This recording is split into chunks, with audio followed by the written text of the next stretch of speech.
아멘. 서론 부분 읽어보세요. 우리는 지난 시간에 그리스도의 몸으로서의 교회에 관하여 살펴보았습니다. 5절에 이와 같이 라는 말은 4절에서 사용한 비유를 교회의 본질에 적용시키고 있는 것입니다. 사도 바울은 교회 영역 안에서의 삶을 다루고 있습니다. 그는 하나님께서 당신의 백성들인 우리에게 은혜로 주신 여러 다양한 은사들을 사용하는 문제들을 다루고 있습니다. 5절은 교회의 본질에 대한 교리를 분명하게 이해하도록 도움을 줍니다. 종교개혁 이후에 교회 연합에 관한 이야기가 줄어들었습니다. 교회가 크게 나뉘어졌고 그것이 더 세분되었기 때문입니다. 그러나 오늘날에는 교회 연합에 대한 문제가 자주 언급되고 있습니다. 오늘 우리는 본문을 통해 이 중요한 주제에 대한 사도 바울의 가르침을 배울 수 있습니다. 우리는 로마서에서 이 주제에 대한 교리의 요약을 만나게 되므로 우리는 그 요약된 교리를 풀어내서 올바르고 구체적인 교리들을 도출해내야 합니다. 바로 그것이 교육과 설교의 역할입니다. 오늘 우리는 교회의 하나됨에 관하여 공부하겠습니다. 네. 오늘날에는 교회 연합에 대한 이야기가 그다지 많지 않지만 교회 연합은 늘 교회의 뜨거운 감자였습니다.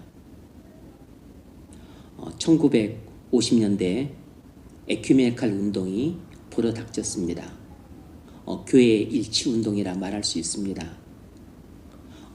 다시 말하면 너무 많은 교파로 나뉘었고 교단으로 나뉘었는데 너무 많은 교파로 나뉘어진 것은 바람직하지 않다.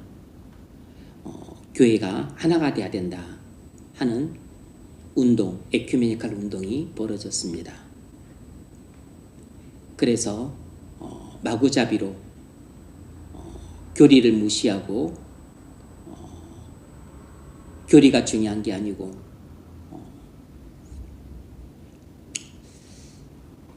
예수를 믿는 사람들이라면 예수 안에서 하나가 돼야 된다 하는 식으로 밀고 가는 경향이 있었습니다. 그래서 이런 교회 일치 운동을 주도하는 부류가 있었고 교회가 하나 돼야 되는 것은 마땅한데 이런 식의 교회의 하나됨을 성경은 말하고 있는 것이 아니다. 반대하는 그룹이 있었습니다. 이 에큐메니칼 운동에 편승하고 지지하는 쪽은 나중에 WCC로 뭉치게 됩니다.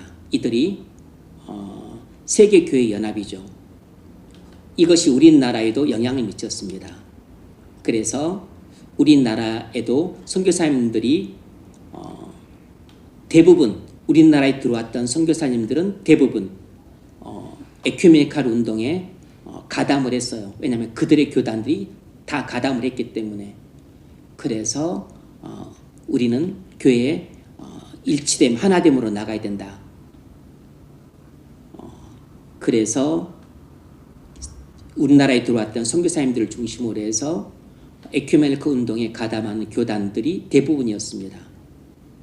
그래서 우리 장로교도 대한예수교 장로교도 그때 쪼개졌어요. 그때 지지하는 쪽, 에큐메니칼 운동을 지지하는 쪽이 통합, 반대하는 쪽이 합동, 이렇게 나뉘게 되었습니다. 그래서 그것을 에큐메니칼 운동을 지지하는 쪽은 서울 연동교회에서 모임을 갖고 그들은 통합으로 나갔고 반대하는 쪽은 인사동에 있는 승동교회에 모여서 우리는 에큐메니칼 운동을 반대한다. 그래서 합동으로 모이게 되었습니다. 그래서 신학교도 나뉘게 되었죠. 원래 그 신학교가 장로의 신학교라는 타이틀을 통합이 가져갔고 우리는 또 총이라는 것을 갖고서 우리는 총회 신학교 쪽으로 가게 되었습니다. 이것이 통합과 합동이 나뉘게 된 계기인데 이것이 1959년에 일어난 일이에요. 그러니까 1950년대에 에큐메니칼 운동이 아주 세차게 불어닥쳤어요.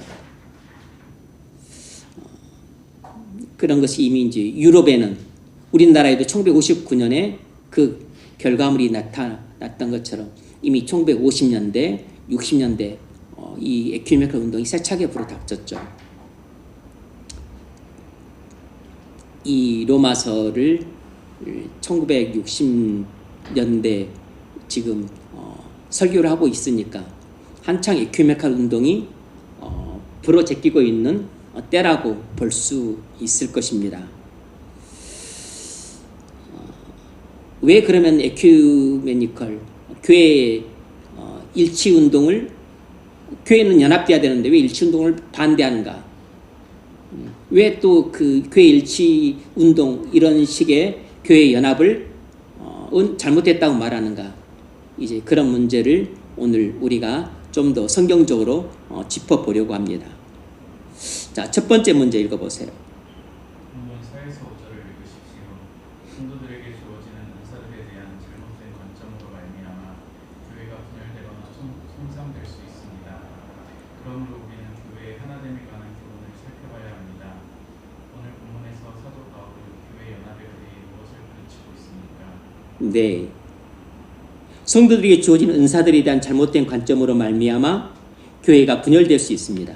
그러므로 우리는 교회의 하나됨, 교회의 연합, 교회의 일치에 관한 교훈을 살펴봐야 됩니다. 오늘 본문에는 교회의 하나됨, 교회의 연합, 교회의 일치에 대해서 말을 하고 있어요. 오늘 본문의 사도 바울은 교회 연합에 대해서 무엇을 가르치고 있는가 하는 것입니다. 첫 번째로 교회는 그리스도 몸이다 라는 것을 가르치고 있어요. 교회는 그리스도 몸이다 라는 것입니다. 5절을 보면 이와 같이 우리 많은 사람이 그리스도 안에서 한 몸이 되어 서로 지체가 되었느니라 그랬습니다. 이와 같이 우리 많은 사람이, 모든 성도가 그리스도 안에서 한 몸이 되었다는 것입니다. 이 말이 무슨 뜻입니까? 교회는 그리스도 몸이라는 것입니다.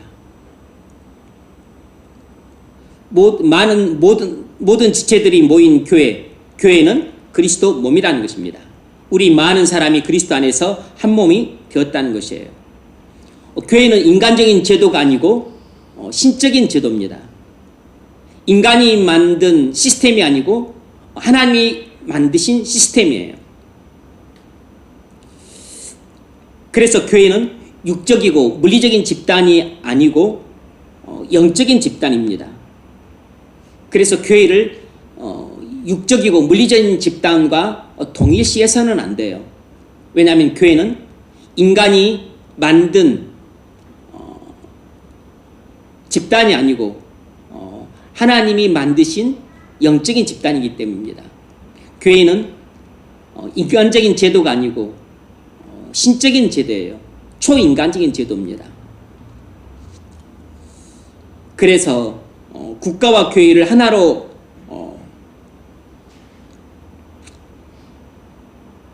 그런데 교회사를 보면 이런 사실이 자주 잊혀지고 있어요. 이유는 국가와 교회를 하나로 보는 경향이 있기 때문입니다.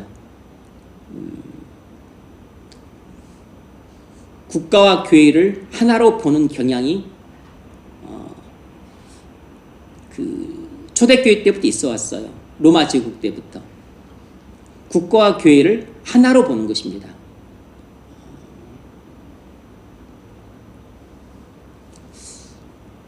이런 비슷한 경향이 지금도 똑같지는 않지만 비슷하게 있죠.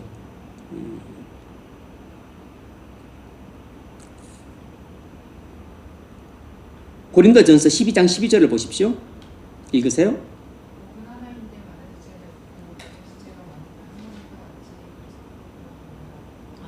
아멘. 몸은 하나인데 많은 지체가 있고, 이 말은 많은 지체가 연합되어 있는 몸은 하나라는 것입니다. 그런데 뒤에 보면 그리스도도 그러하니라. 이 말은 교회는 그리스도 몸이라는 것입니다. 교회에 대한 신약 성경의 정의는 여러 가지가 있지만 그 중에 가장 대표적인 것은 교회는 그리스도의 몸이다 라는 것입니다. 지난 시간에도 말씀드렸죠. 교회에 관한 세 가지 교리가 가장 핵심 교리라고. 그리스도는 교회의 머리시다. 두 번째로 교회는 그리스도의 몸이다. 세 번째로 성도는 그리스도의 몸된 교회의 지체다라는 것입니다. 이 세 가지가 가장 기본적인 교리예요. 자, 두 번째로 오늘 본문 속에 담겨 있는 진리가 뭔가 하니 교회는 하나다라는 것입니다. 교회는 하나다. 교회는 절대로 둘일 수 없는 것입니다. 이렇게 주장하는 사람들이 있어요. 눈에 보이는 교회는 나뉘어져 있지만 눈에 보이지 않는 교회는 하나다. 이것이 바로 교회 연합이다. 이렇게 말하는 사람들이 있는데 이것은 틀린 생각입니다. 눈에 보이는 교회는 여럿이지만 눈에 보이지 않는 교회는 하나다. 이것이 교회 연합이다. 뭐 그럴듯한 주장인데 틀린 주장입니다.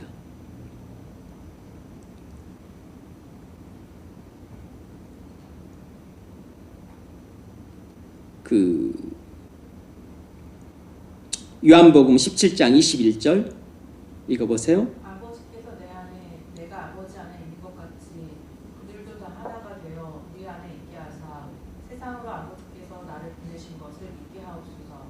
아멘.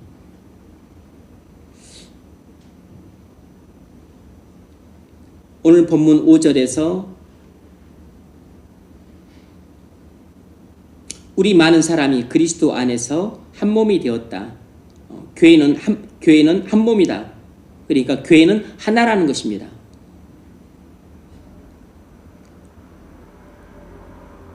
교회는 그리스도의 몸인데 그 몸은 하나인 것입니다. 둘이나 셋이나 나뉘어 있지 않은 것이에요. 그것을 요한복음 17장 21절에서도 주님은 이렇게 기도로 말씀하셨어요. 아버지와 아들과 성령이 하나인 것처럼 그들은 교회를 말하는 것입니다.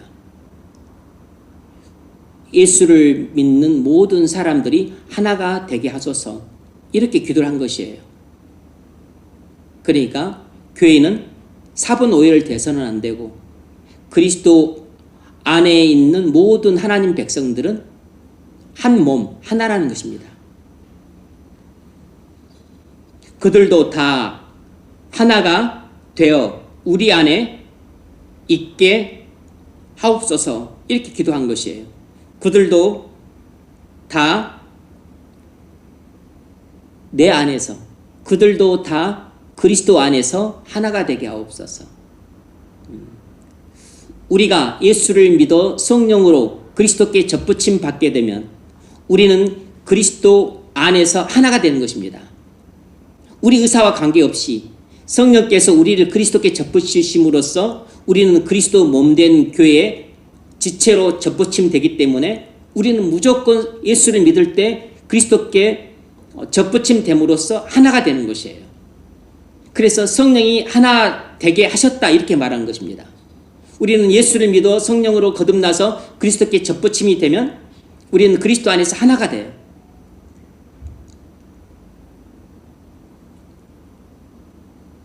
그래서 이미 우리는 예수를 믿을 때 그리스도 안에서 하나가 되는 것입니다. 그런데 하나가 성령께서 하나 되게 하셨는데 문제는 우리가 자꾸 나뉜다는 것입니다. 사분오열된다는 것이에요.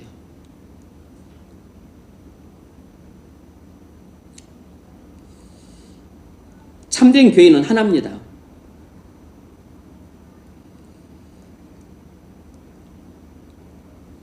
교회가 성령께서 하나 되게 하셨는데 왜 교회는 자꾸 이렇게 서로 또 교파로 나뉘어지고 그리고 서로 또 다투고 왜 이렇게 또 분열하는가? 그것은 성령이 하나 되게 하신 것을 우리가 힘써 지키지 못했기 때문이에요.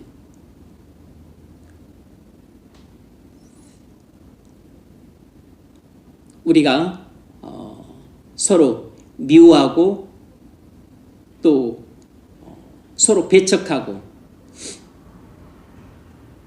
그리고 서로 또 시기하고 그래서 서로 등을 돌리고 계속해서 분열의 분열을 거듭했기 때문에 오늘날 교회가 이 지경이 된 것입니다.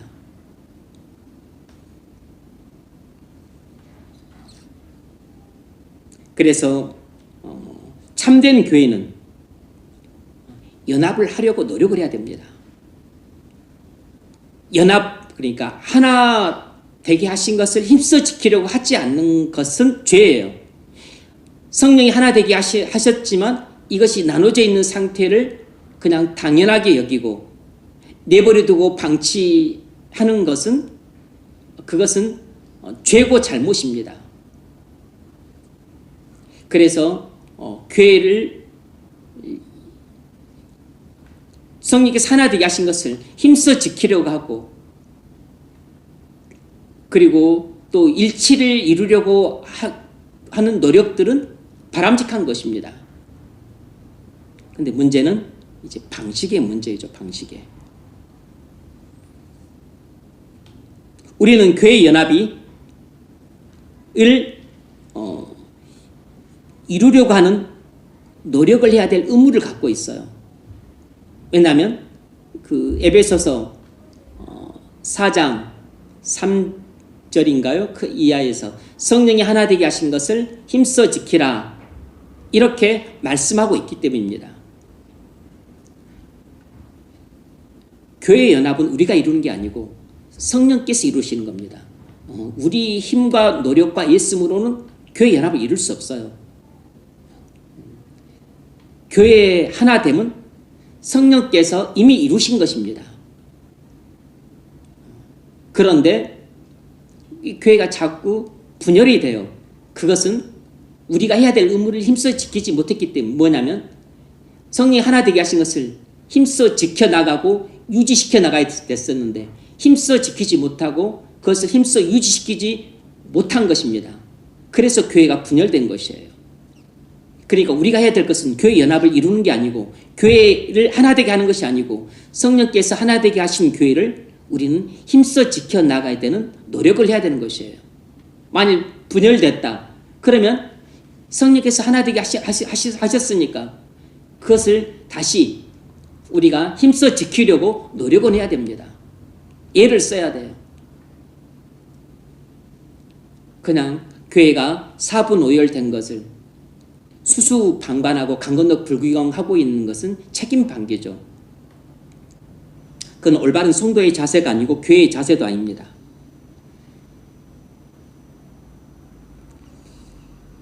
그래서 이 땅에서 우리는 최선을 다해서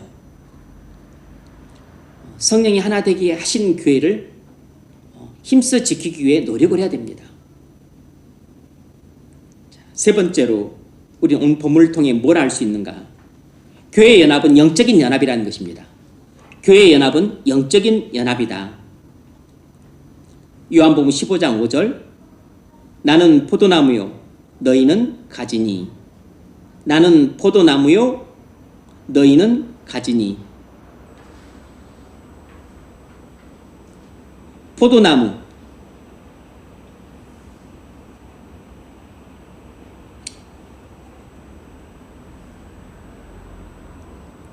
너희는 가지니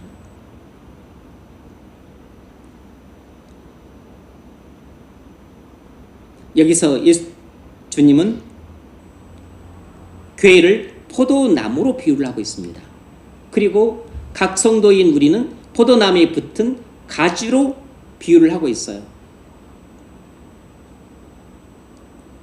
그러니까 교회 연합은 이런 유기적인 연합이라는 것이죠. 생명적인 연합이라는 것입니다. 다시 말하면 이건 이제 포도나무로 비유할 때는 유기적인 연합이 생명적인 연합인데 이제 교회와 지체들의 연합을 보자면 이건 영적인 연합이에요. 동시에 유기적인 연합이고 또 생명적인 연합입니다. 이것이 연합의 본질이에요. 교회는 세상에서 흔히 볼 수 있는 회사 같은 조직이 아닙니다.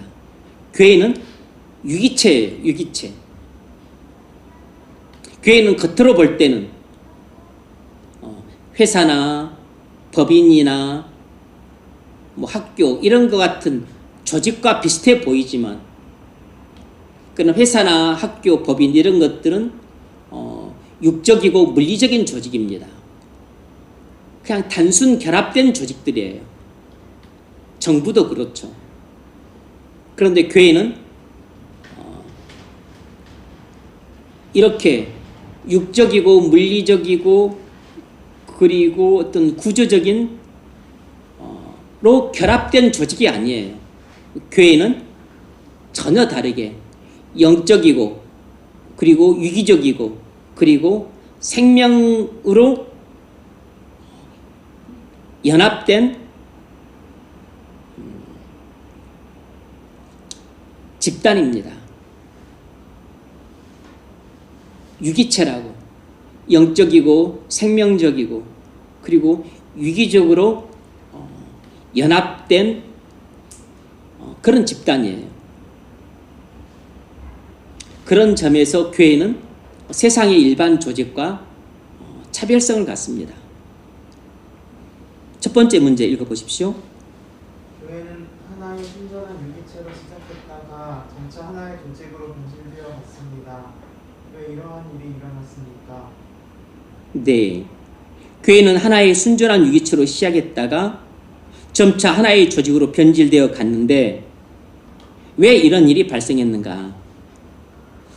그 일은 로마 제국 콘스탄틴 황제 때부터 시작이 됐습니다. 콘스탄틴 황제가 자신이 그리스도인이 되기로 결심하면서부터 이러한 일들이 시작됐다고 보는 것이 교회사의 일반적인 관점이에요. 그래서 콘스탄틴 황제는 기독교를 공인했을 뿐만 아니라 나아가서 이제 323년에 기독교를 국교화시키잖아요. 그러면서부터 로마 제국과 그리고 교회를 동일시해서 봅니다. 로마 제국과 그 예수를 믿는 교회를 동일시해서 봐요. 그래서 그 결과 로마 제국 전 조직이 교회로 변환된 것입니다. 로마 제국이 교회로 변환이 된 것이에요. 이제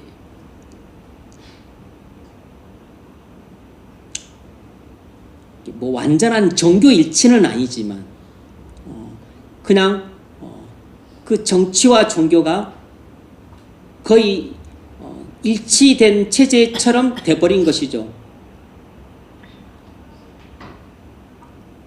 당시엔 그 콘스탄틴 황제가 그 교회 공예까지 주관을 했어요. 교회 공예까지. 그래서 니케아 공예,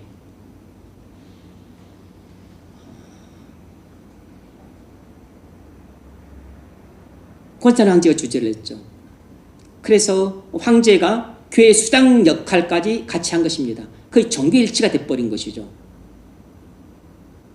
정교일치가 되면 좋은 것 같지만 문제가 많습니다.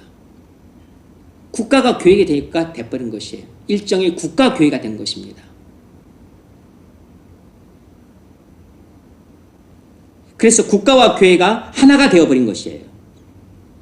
오늘날 많은 사람들이 교회를 순전히 사람들이 운영하는 한 조직의 차원에서 생각을 합니다.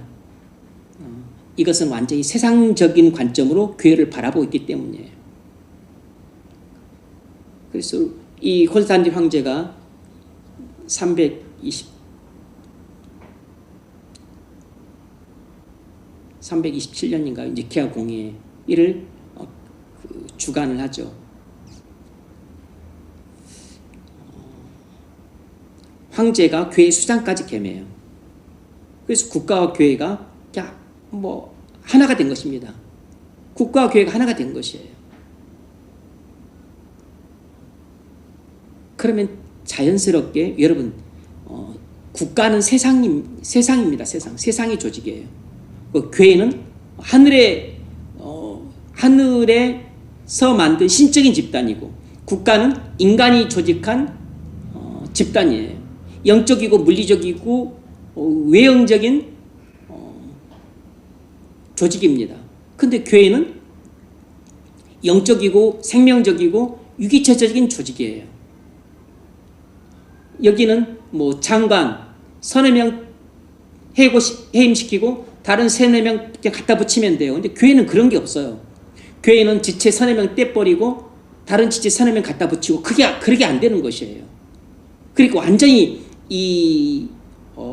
집단의 성격이 다른데 국가와 교회를 통일시켜버린 것입니다. 국가가 교회고 교회가 국가가 돼버린 것이에요. 이럴 수 없는 거거든.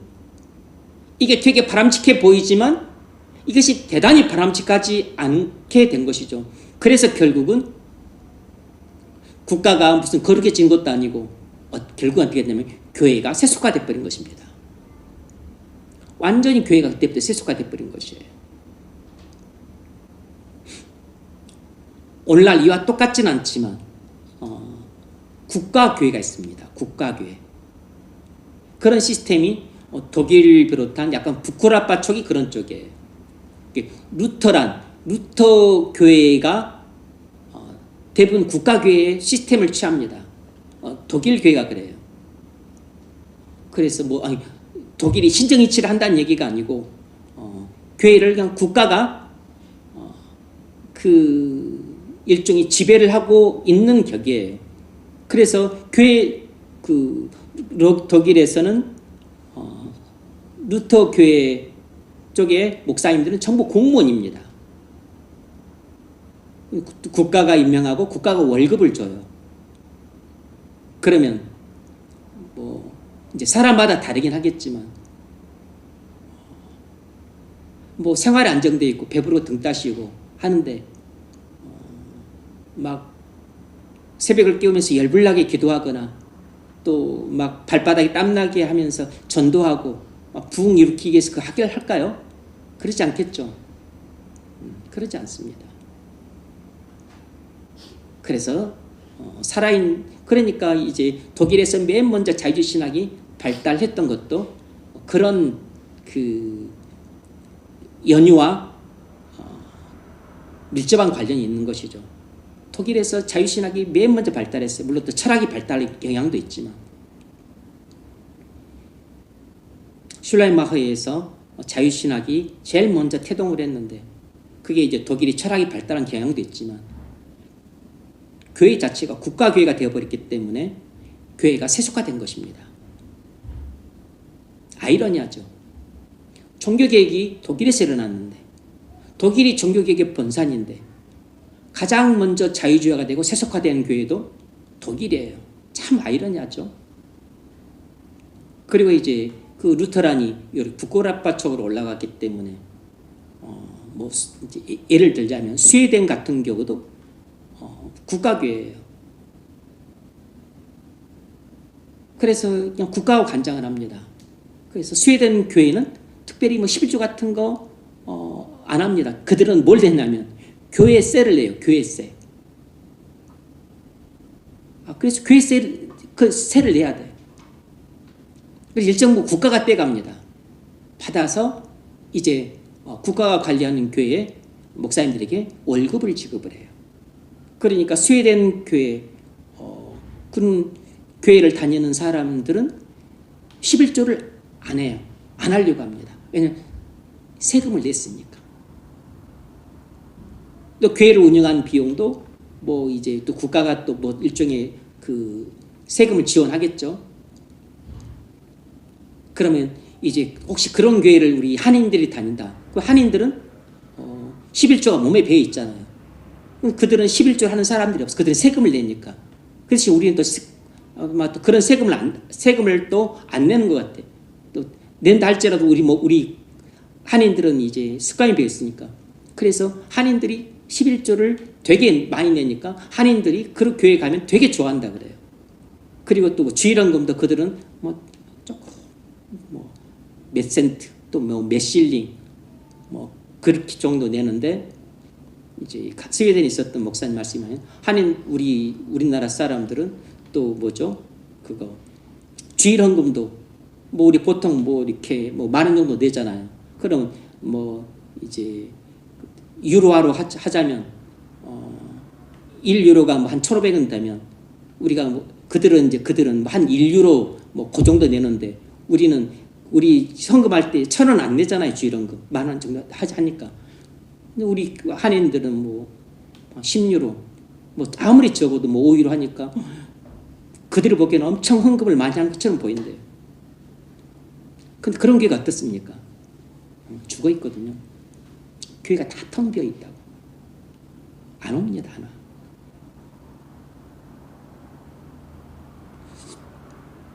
그것을 그런 정교일치라고 말하진 않지만, 이제 보통 국가교회라고 하지만, 이렇게 국가와 교회가 하나가 돼버리면 좋을 것 같지만,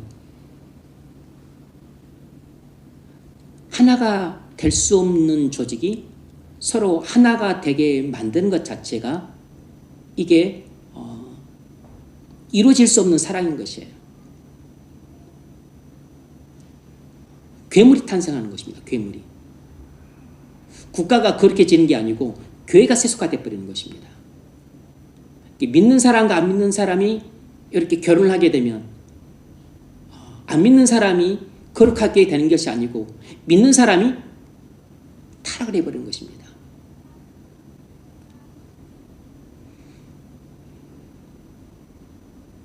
그래서 뭐 유럽의 교회가 다 이제 텅 비어 있지만 이렇게 국가교회 이런 식으로 간 교회들이 더 먼저 타락하고 세속화 되어 간 것처럼 보입니다.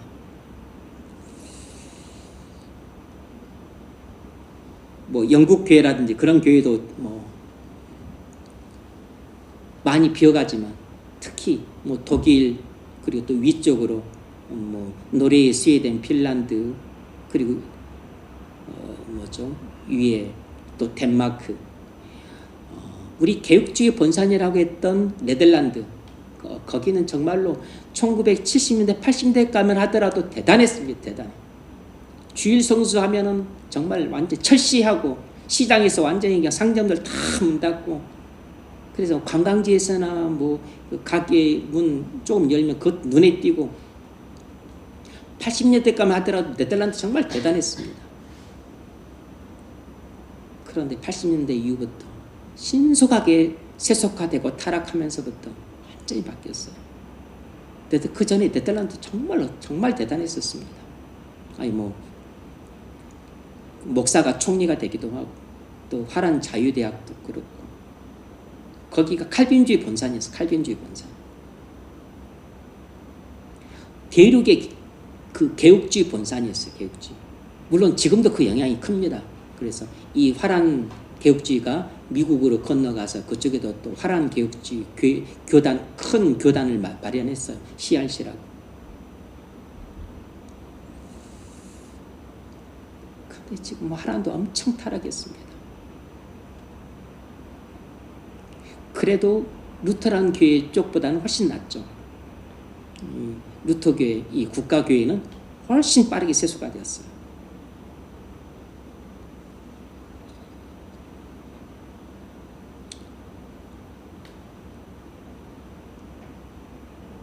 두 번째 문제 읽어보십시오. 몸은 여러 지체들을 끌어 모은 것이 아닙니다. 마찬가지로 교회 연합은 어떤 것들을 무시하거나 억누르면서 이루어질 수 없습니다. 오늘날 소위 교회 연합운동은 하나의 공동 전선을 펼치기 위해 어떤 개념들을 무시하거나 억누름으로 제휴를 맺습니다. 우리는 이런 모습의 교회 연합운동을 어떻게 생각해야 합니까? 네, 이 문제를 하기 전에 첫 번째 문제 좀 더 이야기하자면 여러분 목사가 공무원이에요. 공무원. 국가에서 월급을 주는 공무원. 그런 생활 안정되어 있겠죠. 먹고 사는데 지장이 없을 거라고. 그러니까 그런 문제 때문에 걱정 안 해도 되고 노후 문제도 걱정 안 해도 되고 연금 문제도 걱정 안 해도 되고 그러면 막 이제 걱정할 일 없으니까 연락에 막 교회 일에 열심히 내고 막 영혼 구원하고 복음 전하고 막 부흥을 위해서 불철주야 노력하고 눈물로 기도하고 그럴 것 같죠? 절대 안 그래요. 절대 그렇게 안 됩니다. 이미 교회가 국가와 이렇게 조인이 돼 있잖아요. 조인이 되면 안 되는데 조인이 돼 버렸다고. 이 국가라고 하는 육적이고 물리적이고 그리고 기계적인 조직 그리고 완전히 세속화된 조직인데 이 교회라고 하는 영적이고 생명적이고 유기적인 이 집단하고 조인을 시켜놔버렸어. 원래 조인이 되면 안 되는데 조인을 시켜놔버렸다고. 그러니까 이것이 안 맞죠. 안 맞아.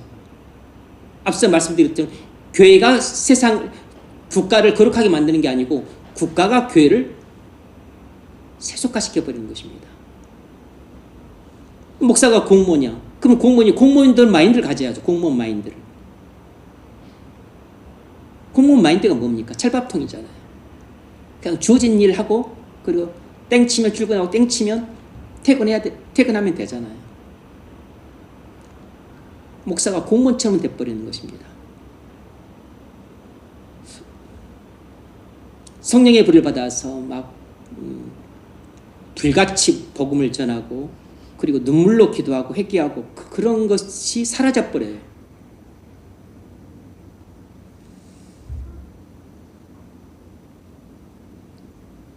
그런 교회를 다니는 교인들도 완전히 그 형식적인 신자가 되기 쉽죠.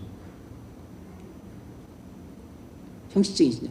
옛날 그냥 뜨거웠었을 때 그런 추억을 간직하고 있을지는 몰라도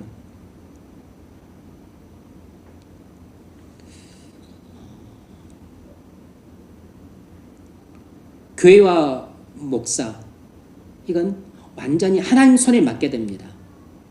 교회가 영적이고 교회가 신령하고 그리고 생명적이고 유기적인 조직인 이유는 이 교회라고 하는 것이 그리스도의 몸이기 때문이에요. 그리고 교회의 머리가 그리스도이기 때문입니다. 그래서 머리 대신 그리스도로부터 생명을 받고 그리고 또 은혜를 받고 그리고 인도하심과 보호하심과 공급하심 가운데에서 교회가 살기도 하고 죽기도 하는 것이에요.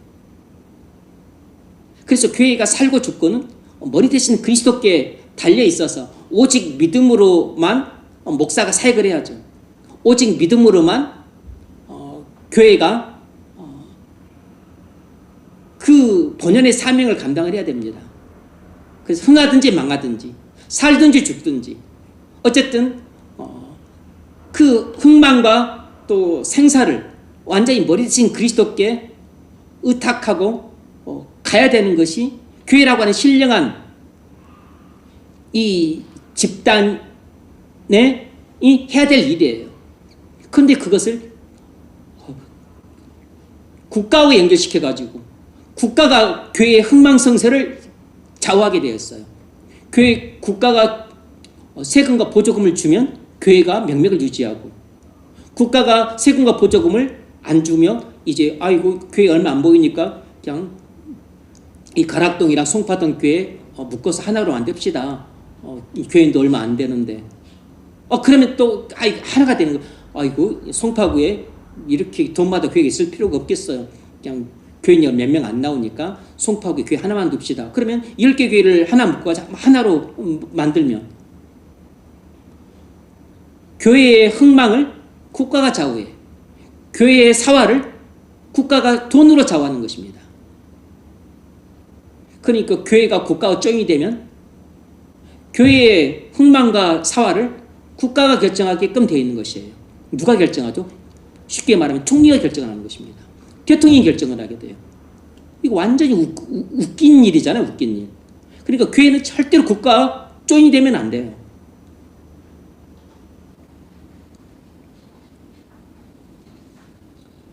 아무리 먹고 살기 힘든 시절이라도 구한말 때라도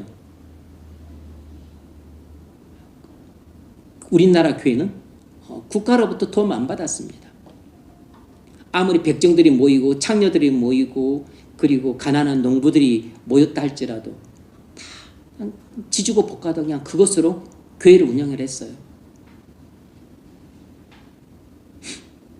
가난한 교회, 몇 명 안 모인 교회라도 교회의 머리는 그리스도이기 때문에 살고 죽고는 그리스도께서 결정하시는 것입니다. 흥하고 망한 것은 그리스도께서 결정하시는 것이에요. 그래서 오늘날 이 독일처럼 선진화된 나라, 또 북그라파처럼 선진화된 나라에서 국가교회 시스템은 결국 교회가 쇠락할 수밖에 없는 이미 구조 아래 있다고 보여집니다. 물론 예를 들면 독일이나 또 다른 북그라파에 있는 교회들이 전부 국가교회는 아니에요. 그러니까 예를 들면 우리 한인들이 만든 교회, 이것은 국가교회 아니죠. 자체적으로 그냥 존재하는 것입니다. 국가로부터 보조금 안 받아요. 교인들 헌금으로 돌아가는 것입니다. 이런 교회는 생명력이 있어요. 스웨덴 같은 곳에도 이런 교회는 생명력이 있고 존립이 됩니다. 부흥을 하든지 아니면 쇠락하든지. 그래서 뭐 안 되면 이제 또 교회가 없어지니 그럴 수 있겠죠. 그것이 교회인 것이에요. 그래서 국가로부터 세금을 받고 보조금을 받아서 운영하는 것이 겉보긴 좋아 보여도 그것이 결국 교회의 숨통을 끊는 행위인 겁니다. 그러므로 우리는 세상적인 조직과 절대 조인을 하면 안 되는 것이에요. 그 원리를 조금 확장시키면 교회의 영적이고 유기적이고 생명적으로 붙은 지체가 이 세상에 세상 사람과 조인해서 가정을 이룬다면 이건 조인이 안 되는 것입니다. 원래 조인이 안 되는데 일부러 막 결합을 시켜놨어요. 성령이 만약 하나 되게 하시면 기적적으로 그 경건한 가정으로 탈바꿈하겠지만 성령이 역사하지 않으면 거기는 정말 조인이 안 된 원래 조인이 안 되는데 일부러 결합만 시킨 상태에서 가정이 그렇게 돌아가게 돼요. 일종의 그 가정은 그냥 어거지로 비유하자면 국가교회 같은 것입니다. 국가교회. 한쪽은 세상 사람, 한쪽은 하나님 사람. 이러고서 가는 것이에요. 연합이 안 돼. 남편과 아내와 남편이 이게 영적인 연합을 해야 되는데 그리스도 안에서 하나가 돼야 되는데 이게 그리스도 안에서 똑같은 하나님의 생명을 받아야 되는데 한쪽은 생명을 받았는데 한쪽은 생명을 안 받았어. 그게 연합이 안 되는 거죠. 위험한 것입니다. 위험한 것. 언제 무슨 일이 나도 이상하지 않은 상태인 거예요.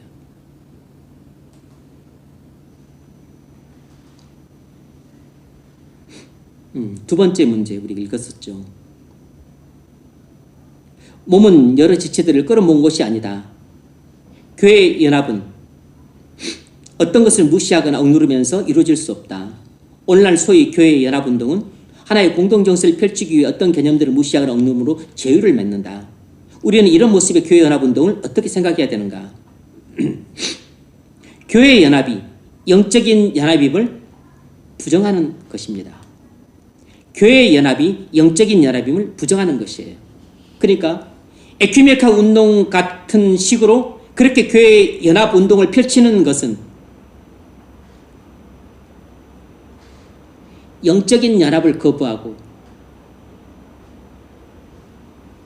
마치 육적이고 물리적인 결합을 이루려는 시도와 같은 것입니다. 영적인 연합이 아니고 육적이고 물리적인 결합을 시도하는 행위와 같은 것이에요. 그래서 우리가 1950년대에 일어났던 에큐메니칼 운동을 우리는 반대하는 것입니다. 그래서 우리는 지금도 WCC 세계교회연합회에 우리는 참여하지 않는 것이에요. 그런데 오늘날 이제 우리 통합 측벽대에서 뭐 감리교 그리고 뭐 기장측 그리고 뭐 또 다른 뭐 대부분 교단들은 다 WCC에 대부분 다 가담을 했어요. 뭐 어디죠? 오순절 교단, 순복음교회라고 하죠. 오순절 교단도 다 가담하고. 그래서 부산에서 WCC 운동 WCC 세계 총회가 열렸었을 때 그때 누구죠? 김사만 목사님이 거기에 또 준비위원장으로 가서 이렇게 했죠. 준비를. 우리 소위 말하는 좀 보수교단이라고 하는 우리 뭐 합동이나 합신, 고신 요 정도죠. 뭐 합동, 합신, 교신, 고신 요 정도만 WCC에 불참하고 반대하는 것입니다. 그러니까 대부분 교단들은 다 WCC에 가담을 했어요.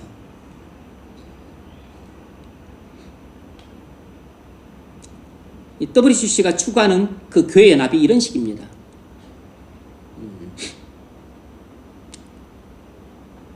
영적인 연합이 아니고 그냥 그 교파들을 다 예수 이름 안에, 예수의 깃발 아래 다 모이라 해서 다 통합을 하는 것이에요.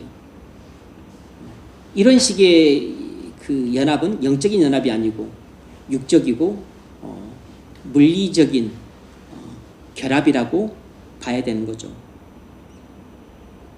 교회는 단순히 물리적인 결합이나 제휴가 아닙니다. 우리는 연합을 만들어내는 것이 아니고 성령이 만들어내신 연합을 힘써 지켜나가는 것입니다.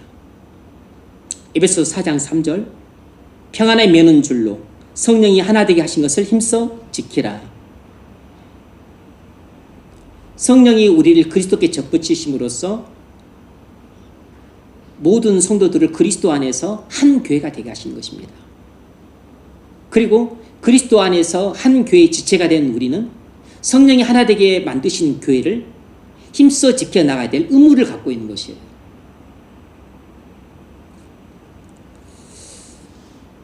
세 번째 읽으세요.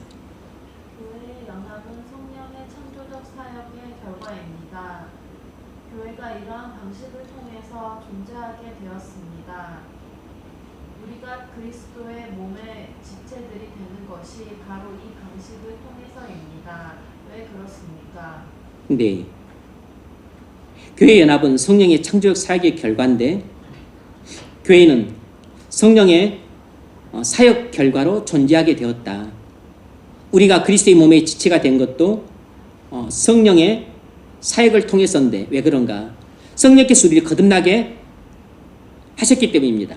성령께서 우리를 거듭나게 하셨기 때문에 우리가 그리스도의 몸의 지체가 된 것이에요. 성령께서 우리를 거듭나게 하셨기 때문에 우리가 그리스도의 몸의 지체가 되어서 우리가 다 그리스도 안에서 한 몸이 된 것입니다. 성령께서 우리를 거듭나게 하셔서 그리스도의 몸의 지체가 되게 하셨기 때문에 우리는 그리스도 안에서 한 교회가 된 것이에요.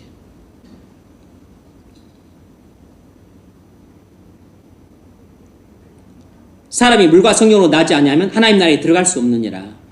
고린도서 12장 13절 우리가 유대인이나 헬라인이나 종이나 자유인이나 다 한 성령으로 세례를 받아 한 몸이 되었고 또 다 한 성령을 마시게 하셨느니라. 아멘. 그래서 그리스도 안에서는 유대인이나 헬라인이나 그런 구분이 없는 것입니다. 자유인이냐 종이냐 구분이 없는 것이에요. 왜냐하면 우리가 다 한 성령으로 세례를 받아서 그리스도 안에서 한 몸이 되었기 때문입니다. 그래서 우리 그리스도인의 구분은 그리스도 안에서 한 몸의 지체나 아니면 지체가 아니냐 그것만 우리는 따지는 것이에요. 우리가 한 몸에 붙은 지체나 아니면 그리스도 몸된 교회에 붙어 있지 않는 지체가 아니냐 이것만 따지는 것입니다.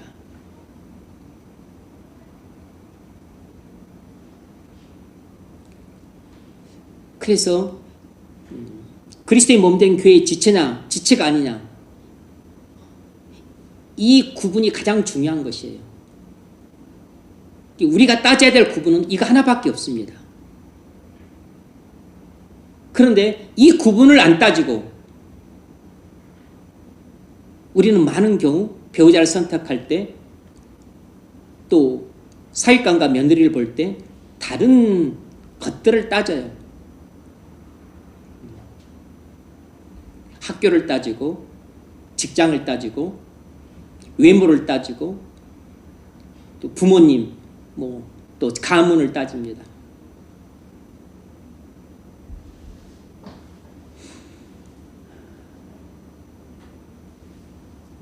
우리가 인간이니까 그런 것을 이해를 못하는 바는 아니죠.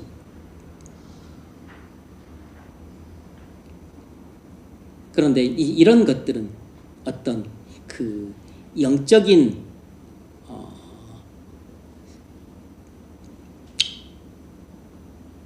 관심사가 아니고 사실상 육적인 관심사입니다. 세상적인 관심사라고.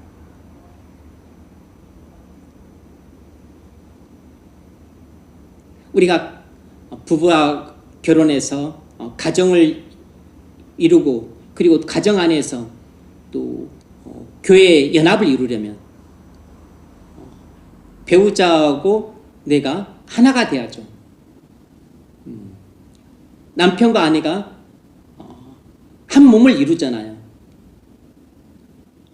한 몸을 이룰 뿐만 아니라 그리스도 안에서 하나가 돼야 되는데 한 몸을 이루었는데 그리스도 안에서는 하나가 안 돼. 왜냐하면 한쪽은 그리스도의 몸 된 교회의 지체인데 한쪽은 그리스도의 몸이 아니고 사단의 몸에 붙어있는 지체야. 그러면 그리스도 안에서 연합이 안 되죠. 연합이. 국가와 교회가 연합이 안 되는 거죠. 연합이 안 되는 겁니다. 그런 가정은 계속해서 분란이 일어나죠. 국가가 교회를 세속화시키는 것처럼 사단의 몸에 뭐 지체가 됐다고 말하지 않지만 사단의 그 하수인인 그 배우자가 자꾸 그리스도의 노예인 나를 자꾸 자기 편으로 만들려고 하죠. 그래서 영적인 싸움이 일어납니다. 영적인 교제를 해야 되는데 영적인 다툼이 일어나요. 부부간에 영적인 교제가 일어나야 되는데 영적인 다툼이 일어나. 그럼 걱정이 많겠죠. 가정이 세워지는 게 아니라 가정에 눈에 보이지 않는 영적인 다툼이 많아. 부부간의 교제가 이루어져야 되는데 영적인 교제가 아니고 영적인 분쟁이 일어나. 그러면 가정이 어려움을 겪죠. 세워지는 게 아니라 무너진다. 그래서 주님이 믿지 않는 자와 멍에를 함께 하지 말라고 한 것입니다. 왜냐하면 일치를 못 보니까 연합이 안 되니까.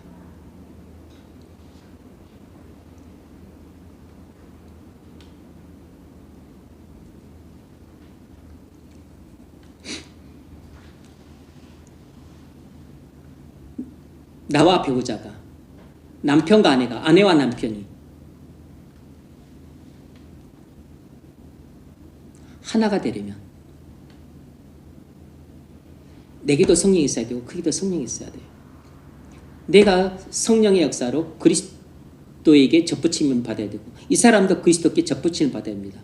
그래야만 그리스도 안에서 나와 너가 하나가 되는 겁니다. 나와 배우자가 하나가 되는 것이에요. 그래야 하나 된 가정을 이루죠. 하나가 돼야 영적인 교제가 가능하죠.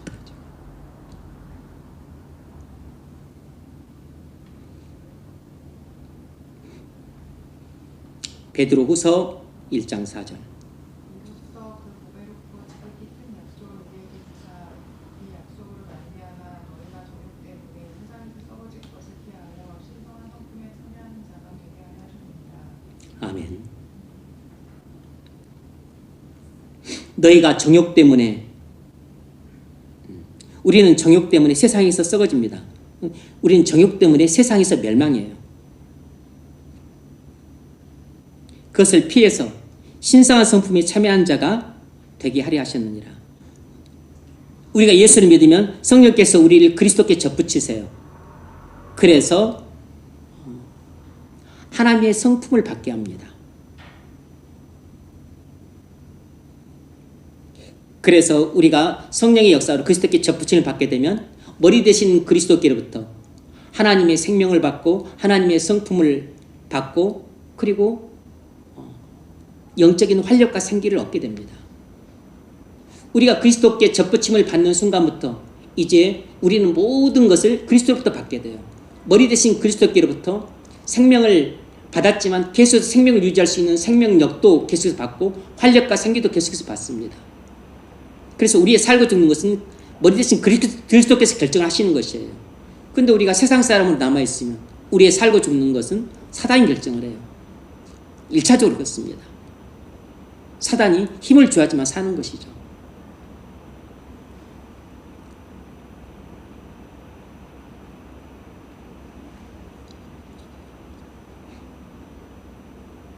네 번째로 교회 연합은 전인격적인 연합이라는 것입니다. 교회 연합은 전인격적인 연합이라는 것입니다. 첫 번째 문제, 이렇게 주장하는 사람들이 있습니다. 우리가 교회를 분열시킨다. 형제 같은 보편적인 정신이 참된 연합으로 우리를 인도한다. 우리를 문제 삼지 않아야만 연합에 이룰 수 있다. 우리가 문제가 아니다. 우리는 어떤 방식을 통해서든 성령을 모시는 것이다. 로마교회 안에 있으면서도 성령 충만할 수 있다. 사람들이 무엇을 믿느냐가 중요한 것이 아니라 그들 속에 성령을 모시고 있느냐가 중요하다. 이런 생각이 오늘날 변화되어 가고 있습니다. 사활을 좌우하는 본질적인 교회에 대한 불일치에도 불구하고 3대 연합을 이룰 수 있다고 말합니다. 이런 주장과는 달리 성경은 어떻게 증거하고 있습니까? 네. 교회 일치 운동을 하는 사람들의 주장을 간략하게 소개를 했지만 사실상 이들의 주장을 듣고 보면 되게 일리가 있습니다. 아주 그럴듯해요. 듣다 보면 고기가 자동적으로 끄덕이게 됩니다. 왜냐하면 너무나 인간적인 접근이고 그리고 또 너무나 논리적으로 타당해 보이는 접근이기 때문에 그래요. 근데 중요한 한 가지 그 논리적인 흠결을 갖고 있어요. 고린도전서 2장 16절을 보면 우리가 그리스도의 마음을 가졌느니라. 여기서 마음은 핫이 아니라 마인드입니다. 지성이에요. 중요한 것은 이 요한복음 14장 17절 읽어보세요. 그는 진리의 영이라 세상은 능히 그를 받지 못하나니 이는 그를 보지도 못하고 알지도 못합니다. 그러나 너희는 그를 아나니 그는 너희와 함께 거하시며 또 너희 속에 계시겠습니다. 아멘. 그 다음에 요한복음 16장 13절인가요? 네. 읽으세요.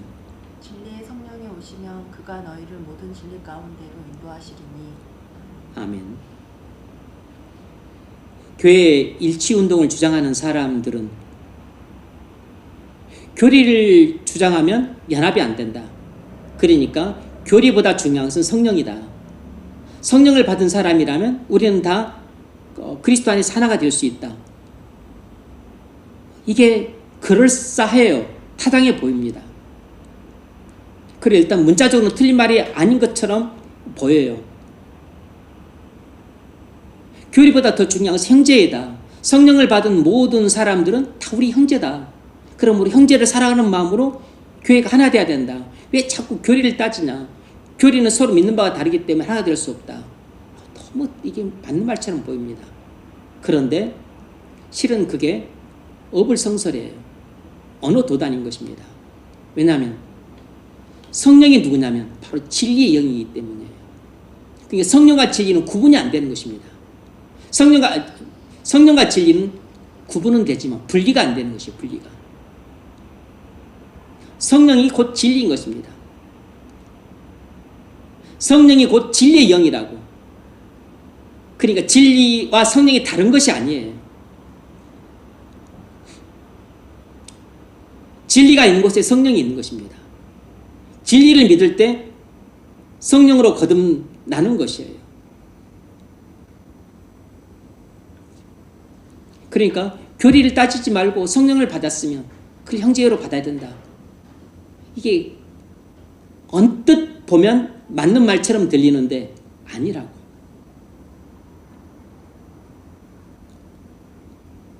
왜냐하면 교리가 곧 진리이기 때문에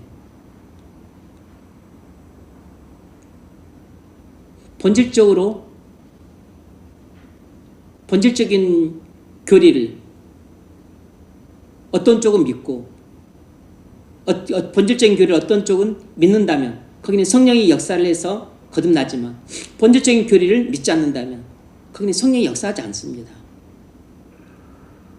그래서 거기는 거듭나지 못함으로 그리스도인이 안 되는 것이에요.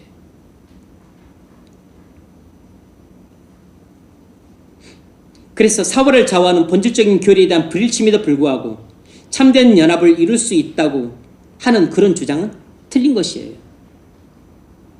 이제 좀 더 그 문제를 이 2번에서 좀 중점적으로 다룰 건데 이 2번이 아주 중요한 문제입니다. 이 4번에 2번이 아주 중요한 문제예요. 읽어보세요.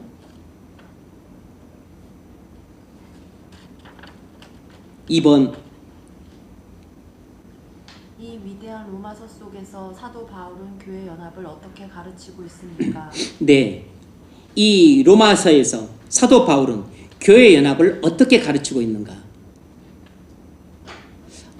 이것을 알려면 이제 우리가 로마서를 거시적인 관점으로 볼 수 있는 눈이 있어야 돼요. 그래서 항상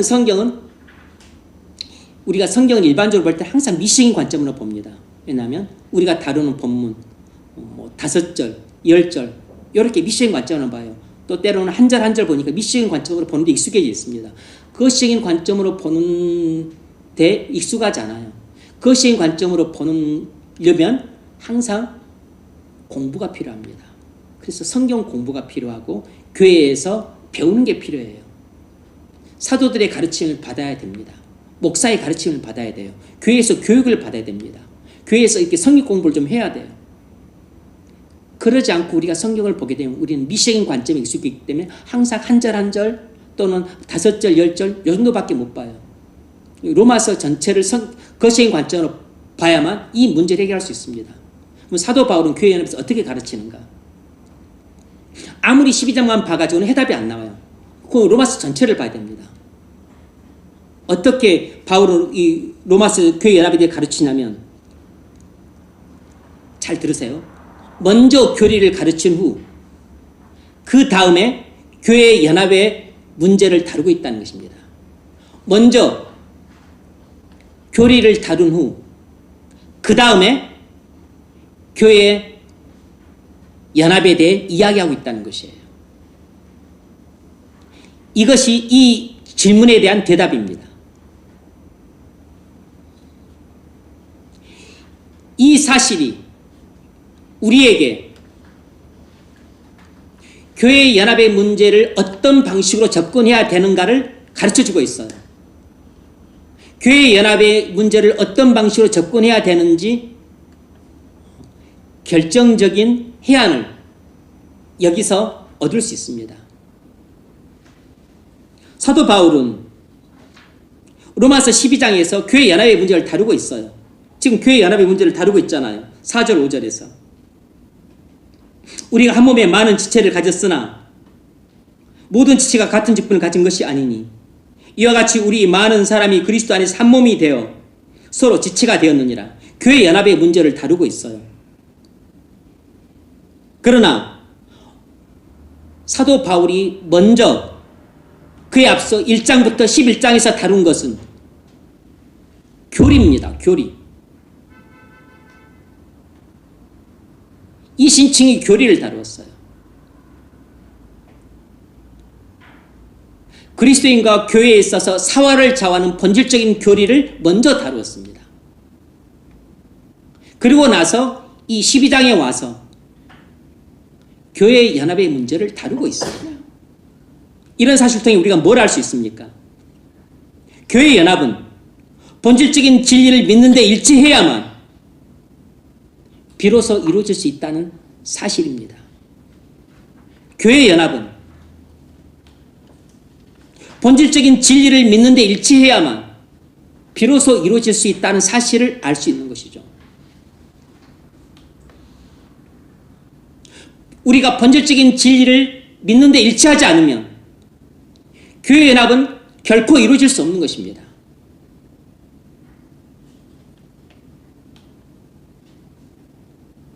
왜냐하면 성령이 진리의 영이기 때문입니다. 우리가 본질적인 진리를 믿어야만 성령의 역사에서 우리를 그리스도 안에서 하나 되게 하는 것이에요. 그런데 우리가 본질적인 진리를 나는 믿는데 너는 안 믿고, 그리고 그는 믿는데 그녀는 안 믿어. 우리는 믿는데 그들은 안 믿어. 그러면 우리는 그리스도와 연합이 되는데 그들은 그리스도와 연합이 안 돼요. 그러면 우리와 그들은 하나가 될 수 없는 것입니다. 교회가 하나가 되려면, 교회가 연합을 이루려면 사화를 좌우하는 본질적인 진리를 믿는데 일치를 봐야 돼요. 주 예수 그리스도를 믿음으로 의롭다함을 받아야 되는 것입니다.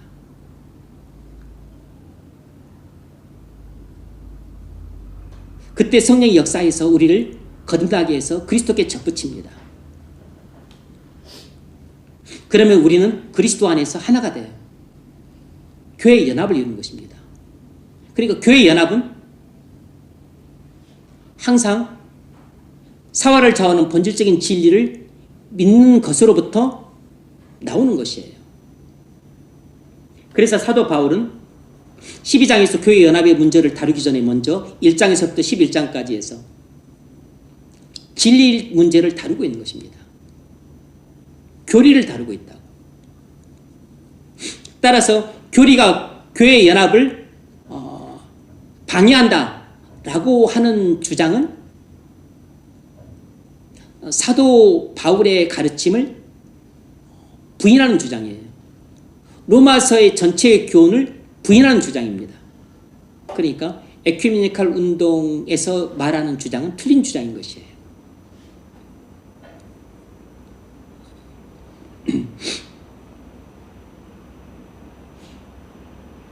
진리의 말씀 믿는 사람만 그리스도인이 될 수 있습니다. 그리고 이 그리스도인들만 연합할 수 있는 것이에요. 그리스도인들이 아닌 사람들은 연합할 수 없어요. 로마 교회, 그 중에도 그리스도를 믿어 그리스도인이 된 사람들이 있을 수 있지만 그렇지 않은 사람들도 부지기수로 많죠. 나는 있을 수 있다 그랬습니다.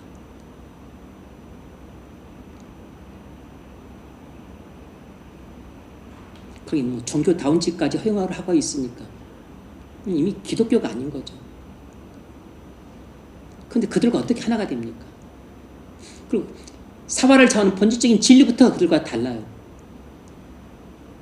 우리는 오직 이신칭이만 유일한 구원의 진리로 보는데 거기는 사화를 좌우하는 본질적인 진리부터 다릅니다. 그들은 믿음과 행함 교리예요. 오직 믿음으로만 의롭다함을 받는다고 가르치지 않아요. 믿음으로 의롭다함을 받지만 그걸로 부족하다. 선행을 해야 된다. 고 하니까 결국은 이신칭의 진리를 부정하는 것과 똑같은 것입니다. 말장난이에요. 그래서 사실상 로마 교인들 중에서는 진정한 그리스도인이 있는가? 그건 퀘스천입니다.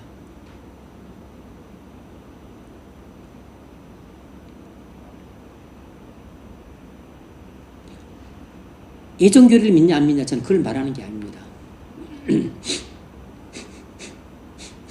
하나님의 은혜교리, 오직 은혜로만, 오직 하나님의 은혜로만 그걸 믿느냐 그걸 말하는 게 아니에요. 사화를 좌우하는 본질적인 교리, 이신칭이를 그들은 부정한다니까. 그래서 1517년에 그래서 우리 개신교가 나온 거잖아요.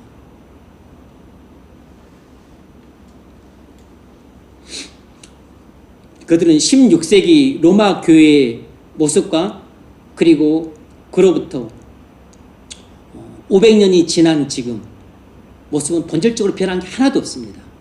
로마 교회는 500년이 지난 지금 본질적으로 변한 게 하나도 없어요. 지금 로마 교회만 말을 하는 게 아닙니다.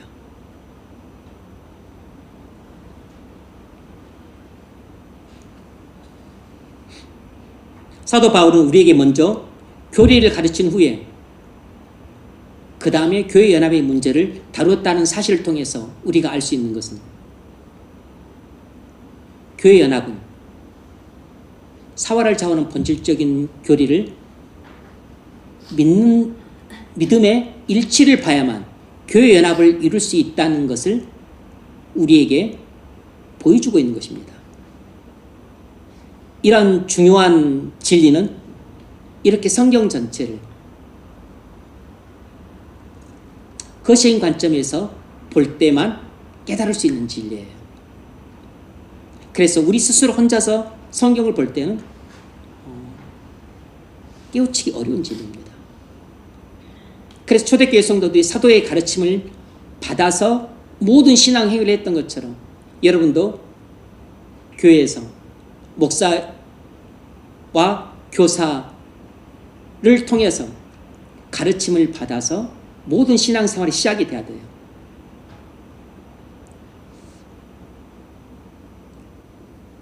교리를 배제한 교회 연합운동은 철저하게 비성경적인 것입니다.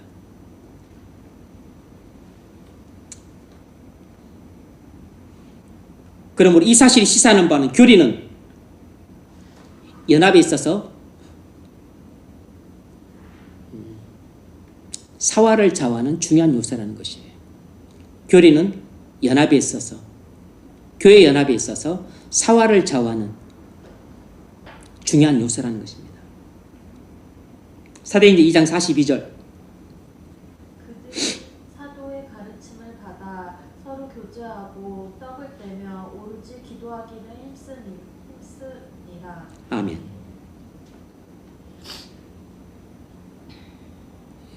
그런 일이 없기를 바라고 그런 일이 꼭 없어야 되겠지만 여러분들이 나중에 무슨 신랑감, 신부감을 교회는 안 다니는데 그래도 집안이 성당을 믿는 집안이 오랫동안 천주교를 믿는 집안이 그렇게 얼버무리면서 데려오시면 여러분 망합니다.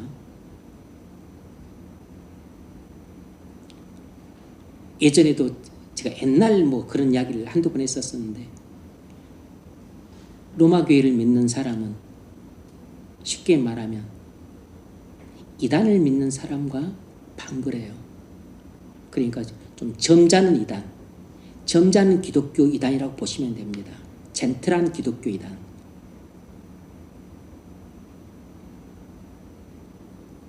좀 더 말하면 이 신천지와 같은 사이비 집단이라고까지 말할 수 없지만 거기는 또 아주 윤리적이고 또 도덕적이고 그러니까 그렇게 거의 이단입니다. 기독교 이단. 그러니까 아예 예수를 안 믿는 불신자보다 못한 것이에요. 예수를 안 믿는 불신자보다 못한 것입니다.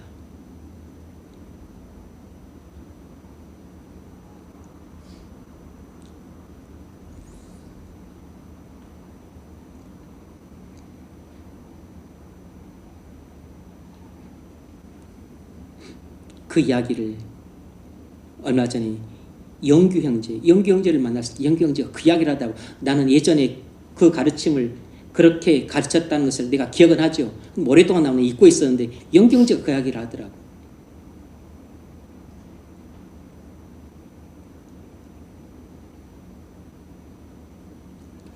교회는 지금 배우자가 교회는 나가고 있지만 믿음이 잘 심겨지지 이렇게 않는 것 같은데 그 중요한 이유 가운데 하나가 집안이 이제 로마 교회를 다니는 집안이고 또 열심히는 안 다니죠. 로마 교회를 또 다니고 했던 것 같아요. 자꾸 거기에 비추어서 이 기독교를 보고 하니까 이게 믿음이 심겨지는데 훨씬 더 많은 방해가 되는 것 같다는 뉘앙스로 저한테 이야기를 했습니다. 저는 예전에 그런 가르침을 줬기 때문에 그동안 잊고 있었는데 그 이야기를 하더라고. 그때 10년도 훨씬 넘은 이야기인데.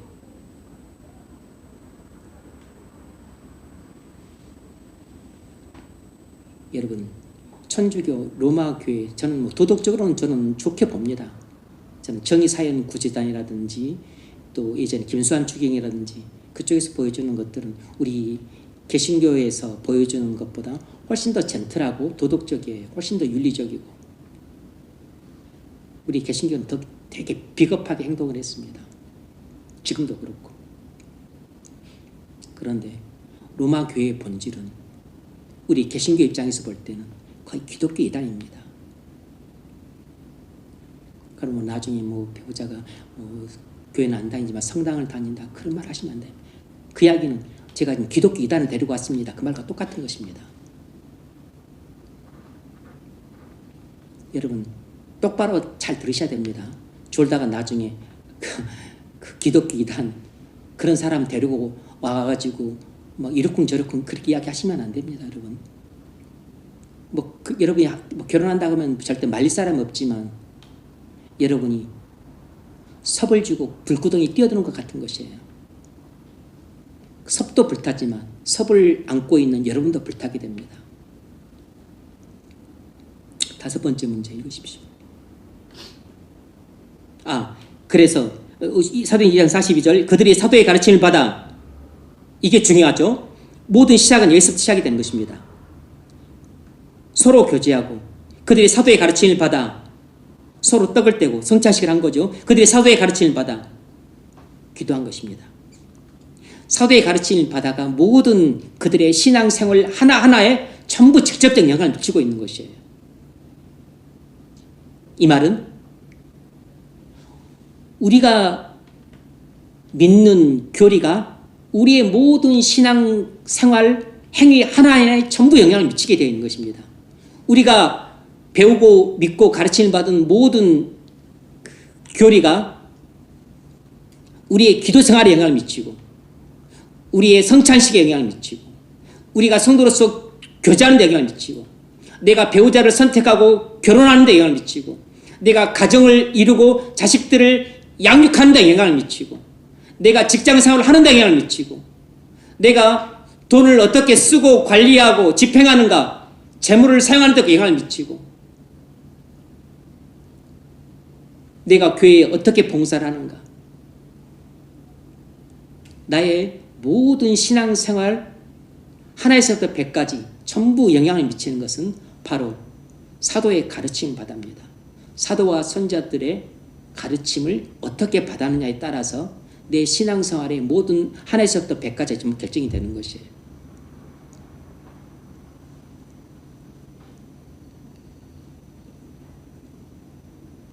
여러분들이 부모님을 어떻게 대하는지,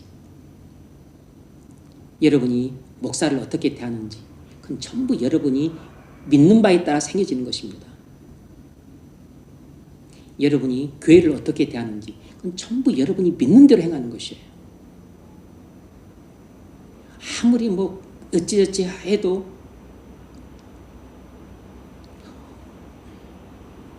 여러분이 지체를 어떻게 대하는지, 배우자를 어떻게 선택을 하는지, 자식을 어떻게 양육을 하는지, 그리고 목사를 어떻게 대하는지, 교회를 어떻게 대하는지, 그게 여러분의 믿음이에요. 여러분의 믿음. 기도, 지난 시간 이번 주일에 말씀드렸잖아요. 기도는 전부 믿음입니다. 믿음.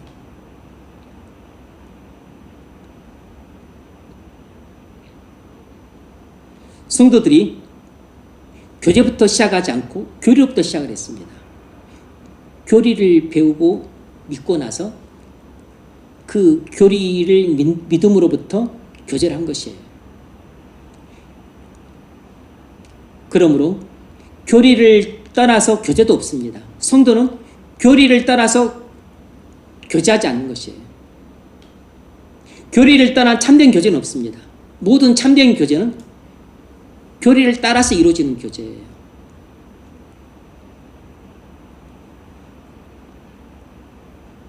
일본으로 여행 가고 대만으로 여행 가고 호주로 여행 가고 부부가 여행 가고 아니면 또 교회 전체가 여행을 가고 그런다 해서 성도 간의 교제가 이루어지는 게 아닙니다. 하다못해 가평을 가든 속초를 가든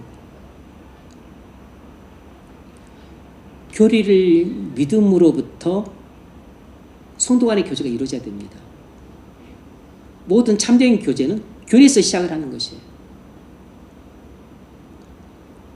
모든 참된 성찬식은 교리로부터 시작하는 것입니다. 모든 참된 기도도 교리로부터 시작을 하는 것입니다. 모든 참된 봉사도 교리로부터 시작하는 것이에요. 모든 물질 관리도 교리에서 시작을 하는 것입니다. 내 마음대로 물질 관리를 하는 게 아닙니다. 그리고 가정을 경건하게 세우는 것도, 직장생활 하는 것도 전부 교리로부터 시작하는 것입니다. 교리로부터.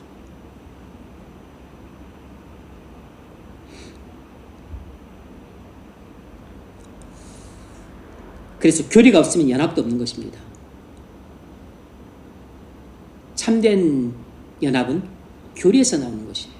그래서 먼저 교리를 배우고 그 다음에 교회 연합을 이야기하는 것입니다. 교리를 배우고 성도 간의 교제를 이야기하는 것이에요. 교리를 배우고 기도에 대해서 이야기를 하는 것입니다. 교리를 배우고 남편과 아내, 배우자 문제를 이야기하는 것입니다. 교리를 배우고 경건한 가정에 대해서 이야기를 하는 것이에요. 교리를 배우고 자녀 양육에 대해서 이야기를 하는 것입니다.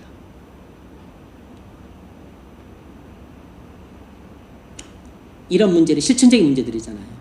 적용의 문제라, 적용의 문제.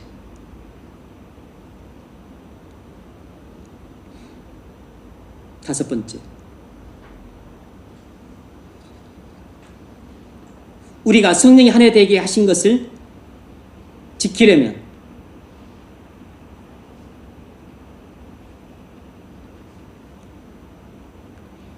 영적으로 성장해 가야 됩니다. 우리가 성령이 하나 되게 하신 것을 힘써 지키려면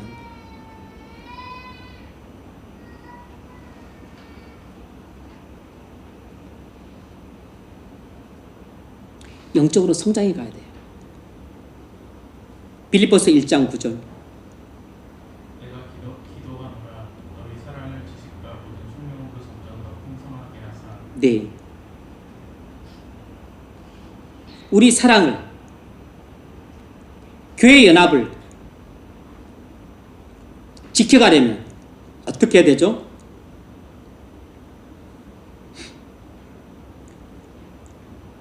우리 사랑이 총명으로 점점 자라가야 됩니다. 우리 믿음이 지식으로 점점 더 풍성해져야 돼요. 뭘 말하는 거죠? 우리가 영적으로 성장해야만 성령이 하나 되게 하시는 교회를 힘써 지켜갈 수 있다는 것입니다. 영적으로 자라지 않으면 성령이 하나 되게 하시는 교회를 지키는 게 아니고 허물어뜨려요.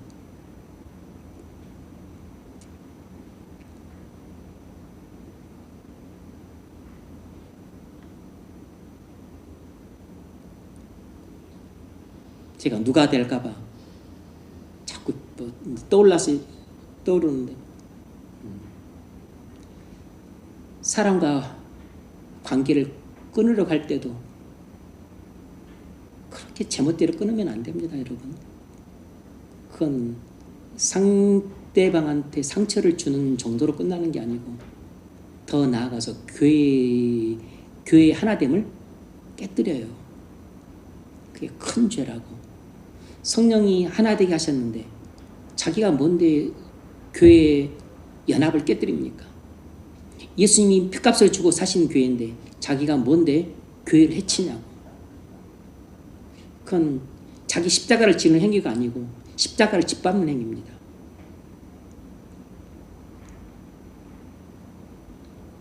교회를 대할 때 그냥 우리 마음 내키는 대로, 성질 나는 대로, 화따고 나는 대로, 분노 치밀어 오는 대로, 여러분 그렇게 하시면 안 됩니다.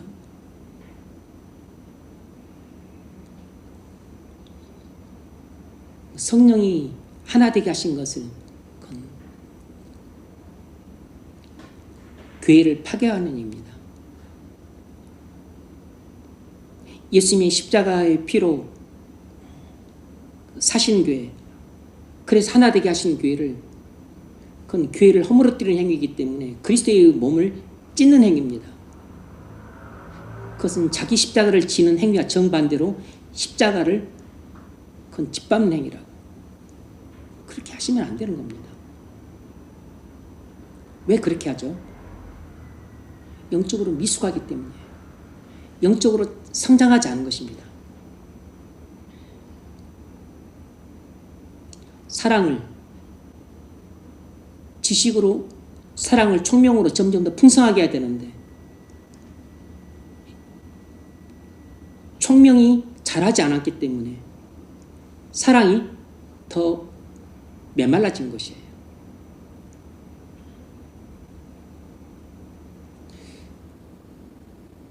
신앙생활하면서 총명이 더 자라고 풍성해졌으면 주님과 교회에 대한 사랑이 더 풍성해지고 더 윤택해지고 더 기름져졌을 텐데, 그의 영적인 총명이 자라지 못함으로 그렇게 어린애 같은 행동을 하는 것입니다.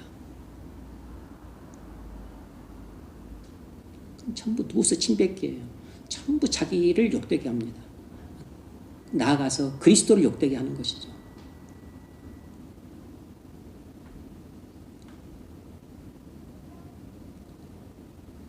(27절) 오직 너희는 그리스도의 복음에 합당하게 생각하라. 이는 내가 너희에게 가보나 떠나 있으나 너희가 한 마음으로 서서 한 뜻으로 복음의 신앙을 위하여 협력하는 것과 무슨 일에든지 대적하는 자들 때문에 두려워하지 아니하는 이 일을 듣고자 함이라. 이것이 그들에게는 멸망의 증거요 너희에게는 구원의 증거니 이는 하나님께로부터 난 것이라. 아멘. 너희가 한 마음으로 서서 한 뜻으로 복음의 신앙을 위하여 협력할 뿐만 아니고 무슨 일에든지 대적하는 자들 때문에 두려워하지 아니한 이 일을 듣고자 함이라.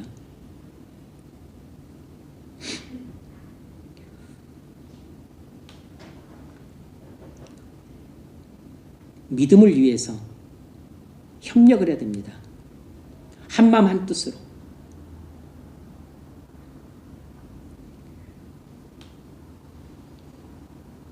그런데 한 마음 한 뜻을 품지 않고 믿음으로 협력하지 않는 것은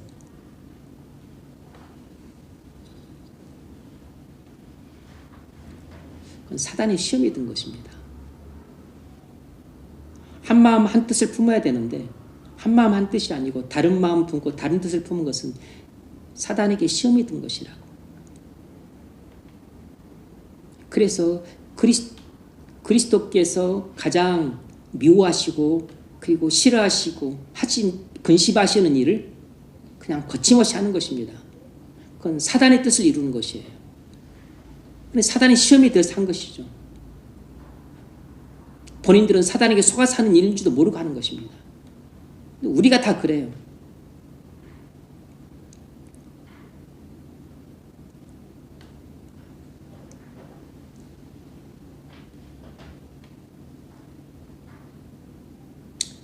골로새서 2장 우린 그들로 마음의 의학을 갖고 사랑 안에서 연합하여 확실한 예의 풍성함과 하나님의 본인 그리스도를 깨닫게 하려 합니다. 네, 사랑 안에서 연합하여.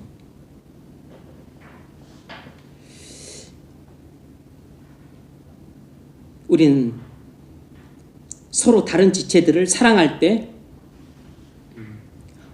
연합이 더 공고해집니다. 성령이 하나 되게 하신 것을 힘써 지켜나갈 수 있어요. 사랑하지 않고 미워하면 연합이 깨집니다. 그래서 사랑이 점점 더 자라가야 돼요. 근데 그것은 지식과 총명으로 인해서 점점 더 풍성해집니다. 근데 이 지식과 총명은 단순히 그냥 무조건 배운다고 해서 되는 게 아니에요. 듣고 배우지만 그 지식과 총명이라고 하는 것은 믿음의 지식, 믿음의 총명입니다. 단순한 어떤 교리적인 지식을 말하는 게 아니에요. 교리적인 총명을 말하는 게 아닙니다. 영적인 지식, 영적인 총명이라고. 확실한 이해의 모든 풍성함과 하나님의 비밀인 그리스도를 깨닫게 하려 함이니 사랑도 풍성해지고 그리고 영적인 이해력도 점점 더 풍성해져 가야 돼요. 그래야만 성령이 하나 되게 하시는 교회를 힘써 지켜나갈 수 있습니다. 더욱 교회 연합을 공고하게 나갈 수 있다고.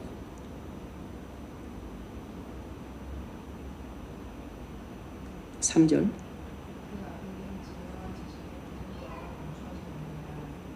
내가 이것을 말하고 구한 너를 속이지 못하게 하는데 오늘 내가 주신 네.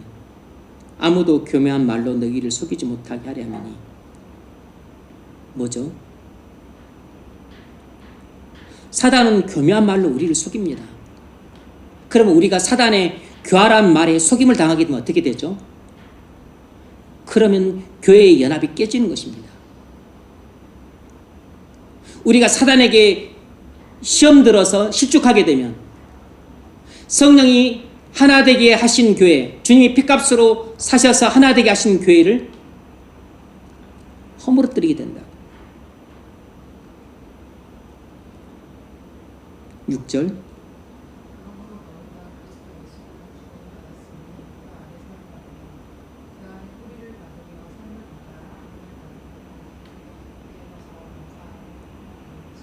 네. 우리가 어떻게 교회의 연합을 더욱 공고하게 나갈 수 있습니까? 그리스도 안에서 순종하고 그리스도 안에 더욱 뿌리를 받고 그래서 교훈을 받은 대로 믿음에 굳게 서는 것입니다. 그리스도 안에서 계속해서 순종하고 그리고 그 안에 더욱 깊이 믿음의 뿌리를 내리고 그리고 믿음 위에 굳게 서서 감사하고 범사에 감사하고 항상 기뻐하고 쉬지 않고 기도하고 그리고 주 안에서 항상 기뻐하고 그리고 두루 사랑하는 삶을 살 때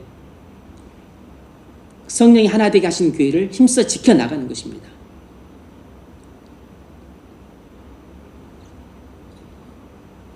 그런데 그것과 정반대가 뭐죠? 바로 사단에게 시험 들어서 실족하는 것입니다. 사단의 그 교활한 말에 속아서 본인이 시험 들고 실족하는 것이에요. 그것이 교회 연합을 깨트리는 가장 주된 이유입니다.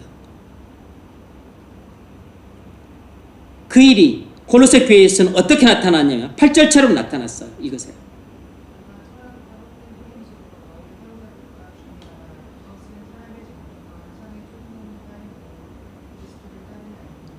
아멘. 골로새 교회에 이단이 생기고 분란이 일어났는데 골로새 교회에 생긴 그 이단과 분란의 문제는 바로 사단의 역사 때문입니다. 사단의 교활한 말에 많은 골로새 교회의 교인들이 속아 넘어갔어요. 그래서 헬라 철학에 속아 넘어가고 영지주의에 속아 넘어가고 그리고 또 세상의 초등학문이라고 할 수 있는 그런 하찮은 것들에 많은 사람들이 속아 넘어갔어요. 그래서 그리스도를 믿는 진리로부터 떠났습니다. 그래서 성령이 하나 되게 하신 교회가 그래서 4분 5일이 일어났습니다. 누가 철학과 헛된 속임수로 너희를 사로잡을까 주의하라.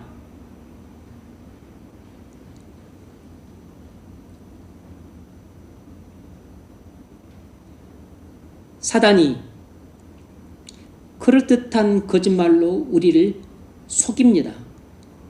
아주 그럴듯한 내가 믿고 내가 친한 사람들의 입을 통해서 그럴듯한 그 세속적인 말로 나를 시험 들게 해요. 그런데 들을 때는 그 말이 그럴듯하게 들립니다. 사단이 하는 말은 이거 황당한 거짓말인데 그런 말 없습니다. 왜냐하면 사단은 교활하기 때문이에요. 속이는데 능수능란하기 때문에 척 보면 거짓말이다. 이런 거짓말은 안 해요. 눈 뜨고 코 베일 정도로 내가 속는 줄도 모르고 속을 만한 그런 거짓말을 합니다. 그래서 어설픈 사람들만 넘어가는 게 아니고 그렇게 영적으로 총명하고 뛰어나고 저 사람만큼 사단의 시험에 들지 않을 거야 라고 생각되었던 사람들조차도 넘어가는 것입니다. 제가 이렇게 뭐 짧은 기간 이제 목회를 해보니까 가장 신뢰할 만한 사람들부터 맨 먼저 사단의 시험에 들더라고.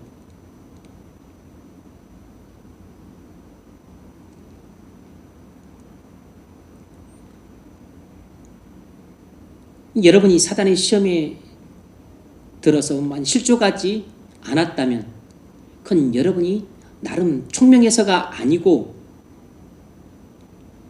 하나님이 여러분을 긍휼을 베풀어 주셔서 여러분을 눈동자가 지켜주셨기 때문에 아직까지 시험에 들고 실족하지 않았을 뿐인 것입니다.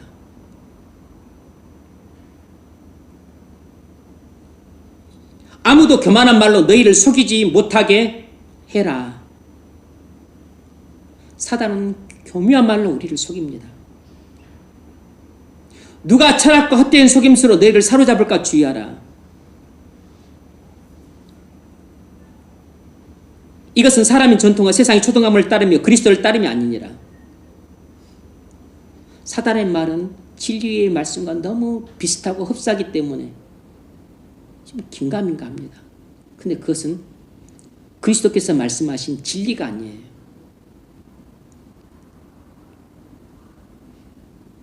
그렇게 쉽게 넘어지고 속는 사람들은 기본적으로 두 가지에 실패했기 때문입니다. 첫 번째는 말씀을 통해서 하나님이 자신에게 말씀하신 음성을 못 들었기 때문입니다. 이 기간이 길면 시험에 들기 쉽습니다. 두 번째는 기도를 통해서 하나님과 교통하는 시간이 없었기 때문이에요. 형식적인 기도만 해가지고는 절대 안 됩니다.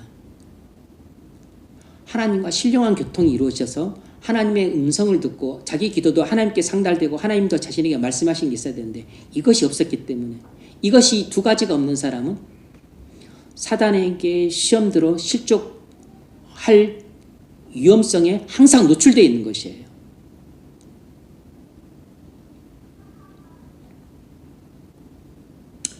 데살로니가후서 2장 15절. 그러므로 형제들아 굳건하게 서서 말로나 우리의 편지로 가르침을 받은 전통을 지키라. 아멘.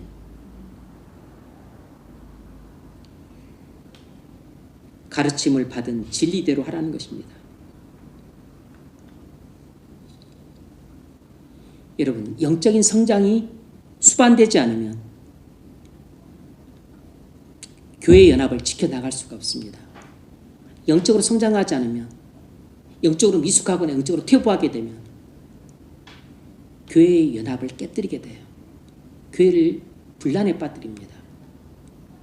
그것은 사단의 행위예요. 사단의 행위. 그건 주님 가슴에 못을 박는 행위입니다.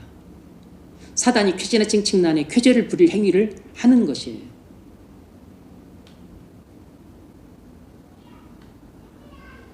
이런 영적인 오류가 교회를 분란에 빠뜨리고 이런 이단이 교회를 혼란의 도가니에 빠뜨리는 것입니다. 이단과 사이비만 교회를 혼란에 빠뜨린 게 아니고 이런 영적인 오류 그리고 이런 영적인 그 미숙함, 사단에게 시험 들어서 실족함으로 잘못된 결정을 내리고 잘못된 행동을 하고 그리고 교회를 어지럽히는 행위를 하는 것 자체가 교회의 연합을 깨뜨리는 행위입니다. 그건 중대 범죄예요. 왜냐하면 그리스도의 몸된 교회를 해치는 거잖아요. 그리스도의 몸된 교회가 하나인데 몸을 쪼개는 것입니다. 몸을 네 쪽을 내는 것이에요.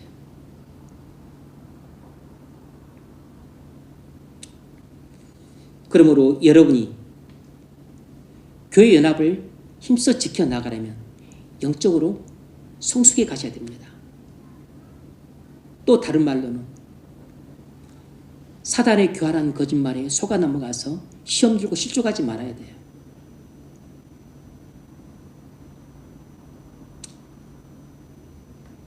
결론. 교리가 연합을 해친다는 말은 틀린 말입니다. 참된 교회 연합은 참된 교리를 믿는 데서부터 오는 것입니다. 참된 교회 연합은 사활을 좌우하는 본질적인 교리를 믿는데 일치하는 데서 보는 것이에요. 그러므로 교회 연합은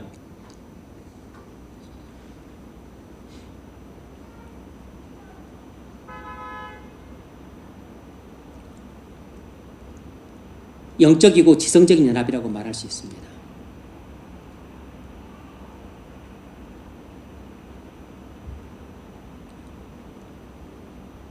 우리가 교회의 연합을 지켜나가려면 사단의 교활한 거짓말에 속아 넘어가서는 안 됩니다. 동시에 영적으로 성장해 가야 돼요. 그래서 우리 믿음과 사랑을 지식과 총명으로 점점 더 풍성하게 가야 됩니다. 그럴 때 성령이 하나 되게 하시는 교회를 힘써 지켜나갈 수 있습니다.